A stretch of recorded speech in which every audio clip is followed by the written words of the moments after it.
উফ, ঘর থেকে তাড়াতাড়ি করে বেরিয়ে রাস্তায় এসে রীতিমতো জুতো পরতে হচ্ছে। মানে আমি এতটা লেট করে ফেলেছি কেন, চলো বলছি। Good morning guys, welcome back to my channel. চলে এসেছি নতুন একটা মিনি ব্লগ নিয়ে তোমাদের সাথে শেয়ার করতে। Please stay tune. এ ছিল রবিবার, তো আমার 9:30 থেকে যোগার ক্লাস ছিল। তো গতকাল রাত্রে আমি লেট করে ঘুমানোর ফলে আমি উঠতে লেট করে ফেলেছি এবং তাড়াতাড়ি করে আমাকে যেতেই হতো আজকে, কারণ টিচার্স ডে সেলিব্রেশন আজকে হবে। কেন বলছি নেক্সট উইক আমাদের ছুটি থাকবে। তো যাই হোক, সকালবেলা ঘুম থেকে উঠেই আমি একবার মিয়া মোড়ে এসেছিলাম, তখন ওদের সমস্ত জিনিসপত্র এসেছিলো বলে ওরা আর কিছু আমাদের দিতে পারেনি। তো আমি চলে গেছিলাম ক্লাসে। ক্লাস থেকে বেরিয়েই স্যারের জন্য একটা কেক কিনে নিচ্ছিলাম।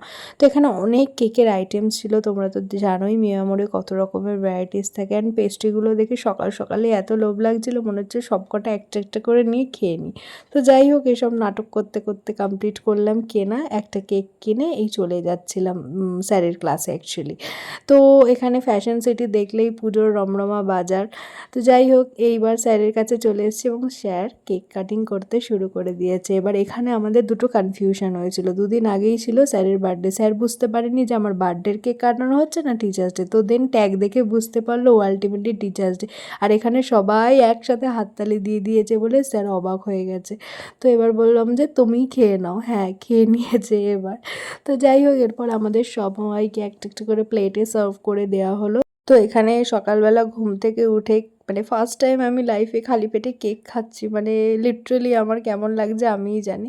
তো যাই হোক, বাড়িতে চলে এসেছিলাম, তারপর এসেই গরম গরম দুধ খেলাম, কারণ 3-4 দিন ধরে আমার গলার অবস্থাটা এতটাই খারাপ যে কি বলবো। দেন ফ্রেশ হয়ে একটু পুজো দিয়ে দিলাম। আজকে অনেক দিন পর একটু মেডিটেশন করেছি, মনটা খুব ফ্রেশ লাগছে বলতে পারো।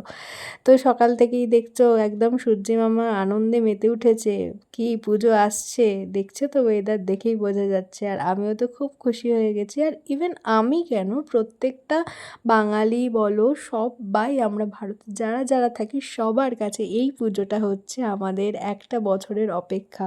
মা আসছে। তো তোমাদের কেনাকাটা কতদূর হলো প্লিজ কমেন্ট করে জানিও। দেন এইসব করে একটু ঘুমিয়ে পড়েছিলাম। ঘুম থেকে উঠে আমি একটুখানি চিকেন স্ট্রু বানালাম, কারণ বললামই আমার শরীরটা ভালো নেই। তো এটা খেয়েই আজকে আমি আমার ডিনার কমপ্লিট করব।